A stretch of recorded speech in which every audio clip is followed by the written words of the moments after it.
अध्यक्ष माननीय श्री स्वतंत्र देव सिंह जी, प्रदेश सरकार में मेरे वरिष्ठ सहयोगी औद्योगिक विकास के राज्य मंत्री श्री धर्मवीर प्रजापति जी, राष्ट्रीय पिछड़ा वर्ग आयोग के उपाध्यक्ष श्री लोकेश प्रजापति जी, ओबीसी मोर्चा के प्रदेश के अध्यक्ष श्री नरेंद्र कश्यप जी, भारतीय जनता पार्टी के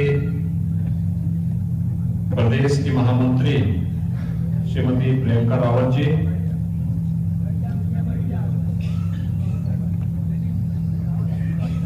प्रदेश मंत्री श्री यशपाल गोरा जी, श्री ब्रज बहादुर जी, संजय भाई पटेल जी और प्रदेश के कोने कोने से यहां पर उपस्थित आज के इस पहले सामाजिक सम्मेलन में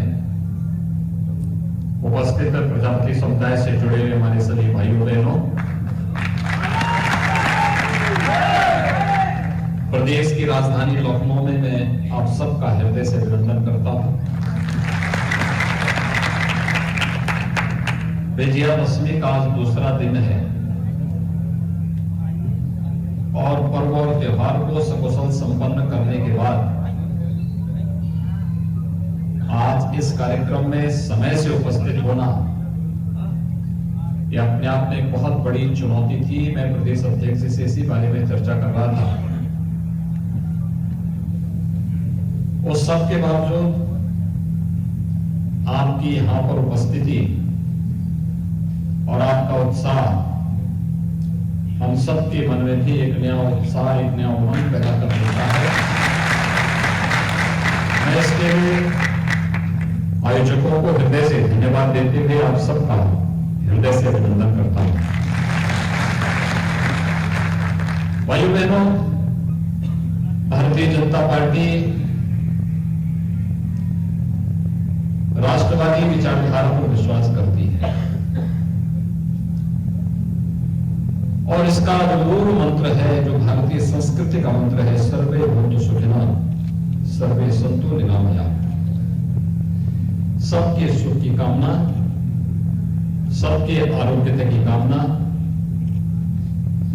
और इसीलिए प्रधानमंत्री मोदी जी ने 2013 में इस देश को एक मंत्र दिया था, सबका साथ सबके विकास का। सबका साथ और सबका विकास।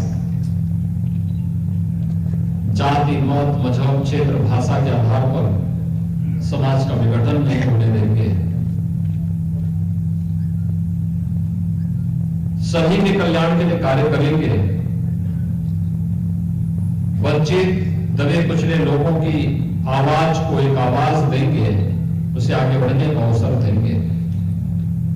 और 2014 के बाद से लगातार प्रधानमंत्री मोदी जी के नेतृत्व में देश के अंदर जो कार्य हुए हैं या हो रहे हैं, आप सबके सामने हैं। उससे पहले जिन लोगों ने प्रदेश और देश में शासन किया, आपने ज्यादातर इन लोगों को देखा होगा, नारा वे भी लगाते थे। नारा जो 14 में नारा बोला था, सबका साथ सबका विकास का, उससे पहले प्रदेश और देश में जिन लोगों ने शासन किया था, उन लोगों का नारा होता था कि सबका साथ लेकिन उनके परिवार का विकास, यानी उनके स्वयं के विकास के बारे में वे सबका साथ लेना चाहते थे। वे कभी भी उनका दृष्टिकोण परिवार से ज्यादा बढ़कर के नहीं, वो अपने स्वयं के परिवार का, स्वयं और स्वयं के परिवार के विकास के अलावा समाज और राष्ट्र के बारे में उनकी चिंता थी ही नहीं। और यही कारण रहा कि प्रदेश पिछड़ता गया, प्रदेश पिछड़ता गया, बदहाली होती गई, बेरोजगारी बढ़ती गई, दंगों की आड़ में प्रदेश को झोंक दिया गया। और एक स्थिति तो ऐसी भी आई, आज से 2 महीने पहले की घटना है। प्रदेश अध्यक्ष जी मेरे साथ एक कार्यक्रम में जाने वाले थे, उनको लेट हुआ। मैंने कहा आप कहां चले गए थे? उन्होंने कहा मैं लखनऊ के एक मोहल्ले में गया था। मैंने कहा क्या था? और भाइयों बहनों, उन्होंने जो मुझे वृत्तांत बताया, उन्होंने कहा कि मैं आज एक समुदाय के पास गया था। उस समुदाय के लगभग 200 परिवार एक ही मोहल्ले में निवास करते हैं। तो 3 साल पहले जब मैं गया था, 4 साल पहले गया था, बड़ी गरीबी थी, बदहाली थी। और इस बार गया तो उन लोगों के चेहरे पर एक नई मुस्कान थी। तो मैंने परिवार की सबसे बुजुर्ग महिला को प्रणाम करते हुए पूछा, माता जी क्या हालचाल है? तो माता जी ने कहा कि बहुत अच्छे हैं। उन्होंने कहा क्या ऐसा परिवर्तन आपको लगा? उसने कहा देखिए, पहले हम मिट्टी के बर्तन बनाते थे, बिकता नहीं था, पूरा पैसा नहीं मिलता था। और अब सरकार ने प्लास्टिक पे बैन कर दिया, मिट्टी फ्री कर दी, हमें इलेक्ट्रिक चाक मिल गया। जो बर्तन पहले हम एक दिन में हाथ के चाक से 60-70 तक बना पाते थे, अब वही बर्तन हम लोग इलेक्ट्रिक चाक से या सोलर चाक से 300-400 बना रहे हैं। मिट्टी फ्री में है कि सभी परिवार के लोग इसी कार्य में लगे हुए हैं और आज इसकी डिमांड भी है, नई तकनीक भी मिल रही है। हमारा परिवार खुशहाल है। वो भारतीय जनता पार्टी के बूथ अध्यक्ष के जुड़ा हुआ परिवार था और इसलिए प्रदेश अध्यक्ष ने लखनऊ के अंदर की घटना है उसको मुझे बताया। तो मैं भी स्वयं बहुत, मुझे इस बात की प्रसन्नता हुई कि शासन की एक योजना फलीभूत होकर के समाज के स्वावलंबन का आधार बन रही है। भाइयों बहनों, समाज में कोई भी व्यक्ति विपन्न रहता है या कमजोर रहता है तो समाज खुशहाल नहीं हो सकता। हमारा ये शरीर है, हम अपने बाल में कंघा लगा लें, कितने भी अच्छी डिजाइनिंग बालों की बना ले, कितने अच्छे कपड़े पहन ले, लेकिन अगर हमारे शरीर का कोई एक अंग भंग हो जाए तो पूर्णांग नहीं कहा जाएगा। अच्छे वस्त्र से नहीं, अच्छी सुविधा से नहीं, बल्कि उस प्रकार की स्थिति दिखनी भी चाहिए। ऐसे ही समाज की स्थिति है। समाज की खुशहाली का आधार तब बनता है जब समाज के हरेक तबके के पास स्वयं के स्तर पर, और जहां स्वयं के स्तर पर कोई कमी है या कोई कमी रह गई है तो शासन के स्तर के सहयोग के माध्यम से उस व्यक्ति के जीवन में कुछ परिवर्तन लाया जा सके। और भाइयों बहनों, प्रधानमंत्री मोदी जी ने विगत 7 वर्षों के दौरान देश के अंदर यही एक अभियान चलाया। आवास सबको, शौचालय हर एक परिवार को, जिनके पास शौचालय नहीं उनको शौचालय मिलेंगे, बिजली सबको। बिजली में पहले भेदभाव होता था। 2017 के पहले उत्तर प्रदेश के अंदर आवास गरीबों को नहीं बन रहे थे। आज हम लोग ग्रामीण और शहरी क्षेत्र में 42 लाख लोगों की आवास बना रहे हैं। उनको प्रधानमंत्री आवास योजना, मुख्यमंत्री आवास योजना के साथ जोड़ रहे हैं। 2017 के पहले स्वच्छ भारत मिशन के अंतर्गत गरीबों के शौचालय नहीं बन पा रहे थे। आज 2,61,00,000 गरीबों के शौचालय बनाने के बाद अब ग्रामीण क्षेत्र में सामुदायिक शौचालयों के निर्माण का कार्य भी हो रहा है। पहले बिजली 4 जनपदों में मिलती थी, 75 जनपदों में 4 जनपद में बिजली, बाकी 71 जनपद अंधेरे में रहते थे। आज भाइयों बहनों, आपने देखा होगा कोयला का संकट वर्तमान में आया है। जो कोयले की खदान थी वहां पानी भर गया भारी बरसात के कारण, लेकिन तब भी 1 यूनिट बिजली हमें 22 रुपए की पड़ रही, तब भी हम बिजली खरीद रहे हैं। पर्व और त्योहार में अंधेरा नहीं है। आपने देखा होगा पूरी बिजली सब हर जगह सप्लाई की जा रही, जबकि सामान्य दिनों में यही बिजली हम 7 रुपए में खरीदते हैं। लेकिन पर्व और त्योहार आपका ठिकाना बनने पाए, इस दृष्टि से बिजली खरीदनी है, गरीबों के घरों में रोशनी देनी है और उनके उत्साह और उमंग को तेजी के साथ आगे बढ़ाते हुए इस आयोजन को और अच्छे ढंग से आगे बढ़ाएंगे। 2017 के पहले उत्तर प्रदेश के अंदर कोई पर्व और त्योहार आता था, भाई आखिर मुझे याद है विगत वर्ष अयोध्या में मैं दीपोत्सव के कार्यक्रम के लिए जा रहा था। लखनऊ में सूक्ष्म लघु मध्यम उद्यम विभाग ने एक एग्जीबिशन लगाया था, प्रदर्शनी लगाई थी माटी कला बोर्ड की, और गोरखपुर के प्रजापति समुदाय से जुड़ा हुआ एक परिवार आया है। वह यहां पर अपना सामान लेकर के आया था और उस समय वो एक दीप स्टैंड मेरे पास मुझे देने के लिए लेके आए मुख्यमंत्री आवास पे। तो मैंने तो संकोच के मारे पूछा, मैंने कहा भैया क्या कुछ बिका भी नहीं? उसने कहा हाँ, जिंदगी में इतनी बिक्री मेरी कभी नहीं हुई जितनी इस बार हो रही है। मैंने कहा कैसे? उसने कहा 8 लाख का सामान बेच चुका हूं। और मैंने कहा स्टैंड? उसने कहा नहीं तो आपको देने के लिए नहीं हूं। मैंने कहा इसकी कीमत क्या है? कहा 25,000 रुपए। तो मैंने कहा 25,000 रुपए आप क्यों फालतू कर रहे हैं? कहा साहब इतना प्रॉफिट तो मुझे कभी हुआ ही नहीं था जितना हुआ है और इसलिए मैं दे रही हूं। आप सोच सकते हैं क्या भाव है। और यह पर्व और त्योहार ये तो पैसे कमाने के माध्यम बनते थे, व्यापक पैमाने पर खरीदारी होती है। पहले चीन से, अभी जब मैं मंच में था, धर्मवीर प्रजापति जी ने और लोकेश जी ने मुझे लक्ष्मी गणेश की प्रतिमा भेंट की, मुझे भी प्रदेश अध्यक्ष जी को भी। कितनी शानदार मूर्ति, कितनी शानदार मूर्ति है। मूर्ति दर्शनीय है, देखने लायक है, व्यक्ति के मन में एक उत्साह जमकता है, एक ऊर्जा का संचार होता है, अपने देवी दर्शन के साक्षात अनुभव यहां पे होते हुए दिखाई देते हैं। इससे पहले ये मूर्ति कहां बनने लगे थी? चीन में। चीन नास्तिक देश है, लेकिन वो लक्ष्मी गणेश की मूर्ति बनाने लग गया था। और वह मूर्ति भी ऐसी कि न उसका चेहरा है, न हाथ पैर है, यानी बिल्कुल बेढंगी मूर्ति बनाते थे। और मार्केट में मनमाना वसूली करके मुनाफा कमा के हो जाता था। हमारा प्रजापति समुदाय का भाई चुपचाप बैठे रह करके तमाशा देखता था। उसके पास काम नहीं होता था, उसके पास डिजाइनिंग नहीं होती थी, वो मिट्टी के लिए तरसता था, उसको ये लोग परेशान करते थे और उसमें हर प्रकार का उसका शोषण होता था।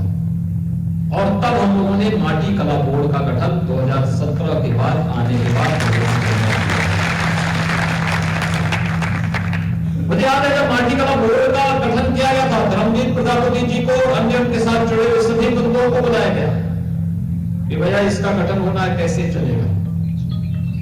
धर्मवीर जी तो मुझे हर बार मिट्टी के कुछ नए मॉडल दिखाते थे, इस बार हम लोगों ने बनाया, इस बार ये बनाया, इस बार इस ढंग से आगे बढ़ा रहे हैं इस कार्यक्रम। और मैं कहता हूं देखना मैं प्लास्टिक को बैन करने जा रहा हूं, बहुत हल्ला होगा, हंगामा होगा, लेकिन आप चिंता मत करना, आप लोग अपने मिट्टी के बर्तन को इस ढंग से डिजाइनिंग करें कि हर घर में पहुंच जाए और हर परिवार उसके साथ जुड़ जाए।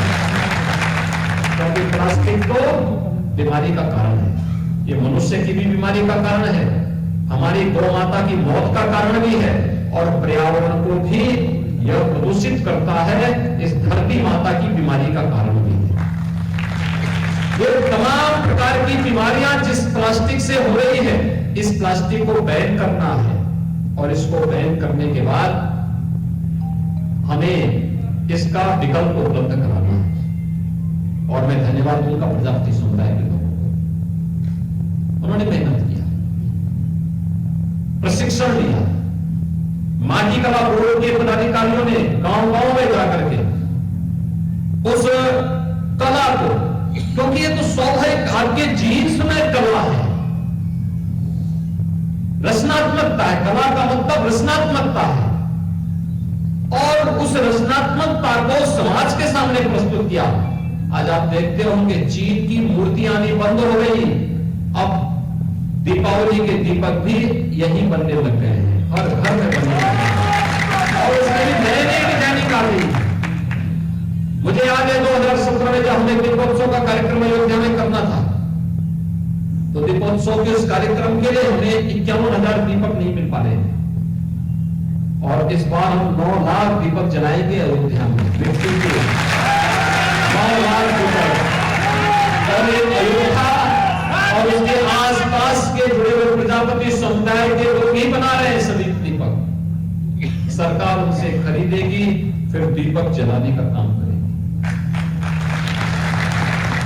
मिट्टी पहले वर्ष दिक्कत हो रही थी, उससे पहले क्योंकि सरकारों ने तो सभी तालाब पोखरों पे कब्जा करवा दिया था। मुझे याद थी, मेरे पास गोरखपुर के प्रजापति समुदाय से जुड़े हुए लोग आए थे एक बार, टेराकोटा का बहुत अच्छा काम करते हैं। उन्होंने मुझे बताया था एक बार कि गांव की मिट्टी जहां से लोग लेते थे, सपा सरकार ने उसका पट्टा किसी दूसरे को कर दिया है, वो मिट्टी नहीं निकालने देता है। मैंने तब प्रशासन से काफी मेरा विवाद हुआ था कि आखिर इनको मिट्टी क्यों नहीं मिलेगी, मिट्टी मिलनी चाहिए। और हमारी सरकारें, हमने कहा अप्रैल से जून तक फ्री में हर तालाब प्रजापति समुदाय के लिए फ्री में मिट्टी निकालने के लिए, और कोई लोग अपने मिट्टी को इकट्ठा करके रखें और उसमें जरूरत के हिसाब से बर्तन बनाए। आज समाज का एक जीवन चक्र जो चलता है एक दूसरे पर आश्रित होकर के, आज प्रजापति समुदाय से जुड़े हुए बहुत सारे लोग उस व्यवस्था के साथ जुड़ करके समाज स्वयं के स्वावलंबन के माध्यम से समाज के स्वावलंबन का कार्य कर रहे हैं।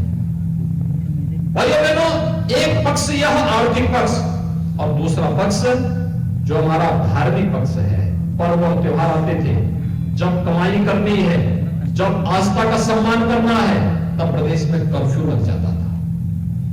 कर्फ्यू, दंगा, बड़े बड़े दंगे, क्योंकि पिछली सरकार की फितरत ही दंगों में थी।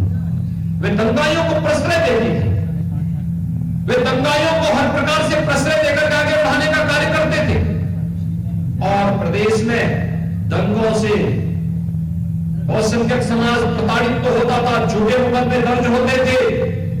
जो मूर्ति बनाता था उसकी मूर्ति नहीं मिटती थी, जो दिया बनाता था उसके दिया टूट दिया तोड़ दिया जाता था, और उसके बाद पर्व और त्योहार को अंधेरे में धकेल दिया जाता था।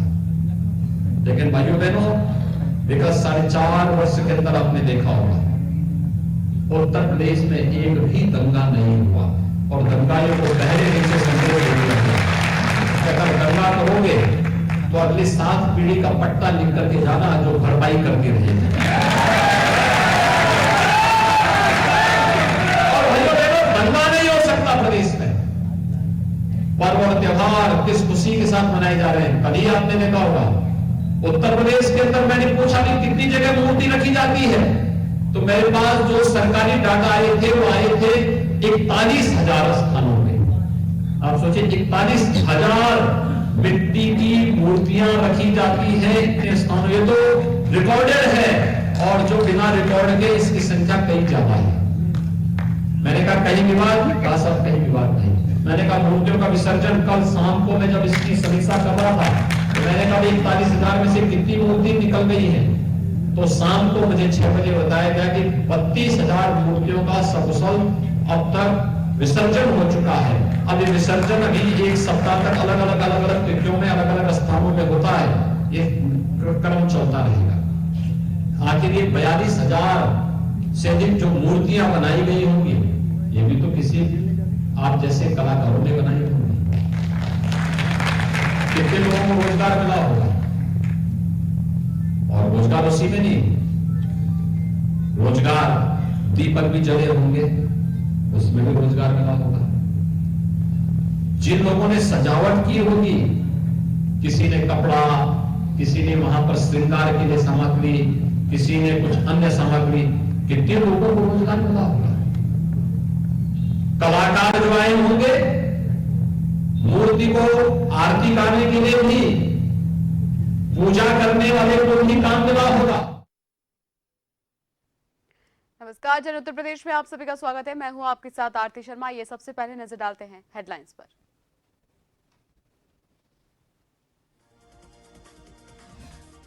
यूपी सीएम योगी आदित्यनाथ का श्रीवस्ती और बहराइच दौरा, कई विकास परियोजनाओं का करेंगे लोकार्पण और शिलान्यास, लाभार्थियों को प्रमाण पत्रों का होगा वितरण।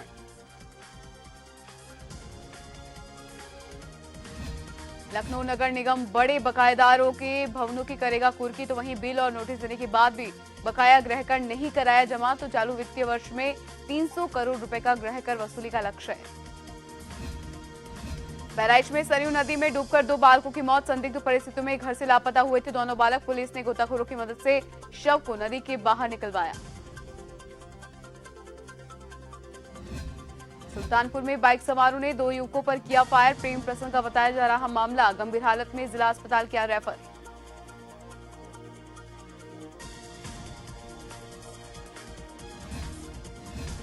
देश में 100 करोड़ वैक्सीनेशन का लक्ष्य पूरा होने की खुशी, आगरा जिलाधिकारी और एसएसपी ने जिला मुख्यालय से फतेहपुर सीकरी तक 100 किलोमीटर चलाई साइकिल।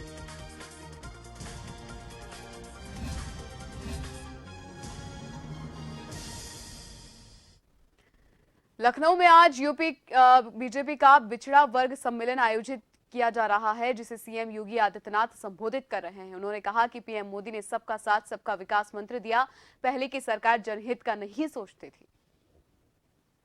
आयोजन के साथ हम सबको भव्य आयोजन करना है। हमने तय कर दिया है कि दीपोत्सव का कार्यक्रम इस बार अयोध्या में होगा, तो इस बार हम लोग शहरी क्षेत्र में 9 लाख लोगों को पक्का मकान बना करके दे चुके, उसका गृह प्रवेश हो चुका है। हम ग्रामीण और शहरी क्षेत्र में अब तक 42 लाख परिवारों को एक आवास दे चुके हैं, 42 लाख से अधिक परिवारों को। और हम लोगों ने कहा शहरी क्षेत्र में जिन 9 लाख लोगों का गृह प्रवेश हो गया है, उन 9 लाख परिवारों की तरफ से एक दीपक हम लोग अयोध्या में इस बार जलाएंगे। अयोध्या में दीप प्रज्वलन होंगे, 9 लाख दीप प्रज्वलन केवल अयोध्या में। और उन सभी 42 लाख घरों में भी एक दीपक जलेंगे, जिनको हम लोगों ने अब तक एक आवास उपलब्ध कराएंगे। और हम लोगों ने तय किया है मिट्टी के दीपक ही हर जगह जलने चाहिए, मिट्टी के दीपक। सजावट के लिए लोग लड़ियों को ला करके अपना लगा ले, लेकिन अगर घर के अंदर लक्ष्मी का वास होना है तो लक्ष्मी के वास के लिए चाहिए कि मिट्टी के दीपक हम जलाएं और उसी में लक्ष्मी ही विराजमान होगी। और इस अभियान के साथ जुड़ना है। दूसरा, दीपावली के अवसर पर हमें एक कार्यक्रम को और देखना है। याद रखना, लक्ष्मी गणेश की मूर्ति बाहर से विदेश से नहीं आनी चाहिए, बल्कि ये मूर्ति आप ही के कलाकारों के द्वारा, आप ही के बीच से माटी कला से जुड़े हुए लोगों के माध्यम से बननी चाहिए। हम लोगों ने स्वयं, अगर मैं आपको डाटा उपलब्ध कराऊं तो पिछले 3 सालों के अंदर प्रदेश के अंदर हम लोगों ने माटी कला बोर्ड से जुड़े हुए एक बड़ी संख्या में लोगों को प्रशिक्षण दिया है। और इस प्रशिक्षण के माध्यम से यहां पर हम लोगों ने लगभग माटी कला बोर्ड से जुड़े हुए जो शिल्पकार हैं, इन लोगों को यहां पर 40,000 कारीगरों को हम लोगों ने चिन्हित किया है, जिनमें से अब तक 5,261 को हम लोगों ने चाक वितरित किए हैं। 35,000 के निःशुल्क मिट्टी के पट्टे उपलब्ध कराए हैं और 3,000 से अधिक कारीगरों को अब तक हम लोगों ने आधुनिक तकनीक के साथ, नई डिजाइनिंग के साथ उनके प्रशिक्षण के कार्यक्रम को भी उपलब्ध कराया है। और बैंक से लोन देने की व्यवस्था के साथ साथ शासन स्तर से भी मार्जिन मनी उन्हें उपलब्ध करवाने की कार्रवाई अब तक प्रदेश के अंदर किया है। भाइयों बहनों, काफी बड़ी संभावनाएं यहां पर है। कारीगरों को देवा मेकिंग मशीन उपलब्ध कराने, compressor painting machine, pugmill, POP, die, ये सभी उपलब्ध भी इसके साथ उपलब्ध कराई जा रही है। और मेरा ये मानना है कि यह अर्थव्यवस्था के साथ साथ आस्था का भी एक बहुत बड़े सम्मान की कार्य इस समुदाय के द्वारा किया जा रहा है। आज के इस अवसर पर भाइयों बहनों, मैं आप सबसे अपील करना चाहूंगा कि सरकार ने अपने स्तर पर प्रयास प्रारंभ किए हैं और उस प्रयास के क्रम में हम लोग इस बारे में मानते हैं अभी बहुत कुछ किए जाने की आवश्यकता है। बहुत कुछ किए जाने की आवश्यकता है और सरकार को उसी व्यवस्था के साथ आगे बढ़ाया है। आप सब जानते हैं 15-16 में प्रदेश के गरीब बच्चों की छात्रवृत्ति नहीं दी गई। हमारी सरकार आई, हम लोगों ने पूर्व पश्चिम में विगत 4 वर्षों के मैं आंकड़े उपलब्ध कराऊं तो पूर्व पश्चिम में 30,63,085 छात्र छात्राओं को 627 करोड़ 49 लाख रुपए की छात्रवृत्ति अभी तक हम लोगों ने वितरित कर दी है। और 21-22 के लिए पूर्व पश्चिम के 38,375 छात्र छात्राओं को अब तक 8 करोड़ 64 लाख रुपए की धनराशि वितरित की जा चुकी है और इसमें अभी 175 करोड़ रुपए की राशि 8 लाख छात्रों के लिए और छात्रवृत्ति के लिए हम लोगों ने सुरक्षित रखी है, क्योंकि प्रवेश इस बार लेट हो रहे हैं तो इसको हमने 30 नवंबर तक पूरा करने की व्यवस्था की है। दसमोत्तर छात्रवृत्ति में भी विगत 4 वर्ष में अब तक हम लोगों ने 69,18,683 छात्र छात्राओं को 5,378 करोड़ 75 लाख रुपए की छात्रवृत्ति और शुल्क प्रतिपूर्ति की राशि उनके खातों में सीधे उपलब्ध कराई है। और इस नए वित्तीय वर्ष में अब तक 5,084 छात्र छात्राओं को 1 करोड़ 78 लाख रुपए की धनराशि प्रदान की जा चुकी है और 1,200 करोड़ रुपए की राशि हम लोगों ने 12 लाख छात्र छात्राओं के लिए छात्रवृत्ति की अभी दसमोत्तर छात्र छात्राओं के लिए प्रदेश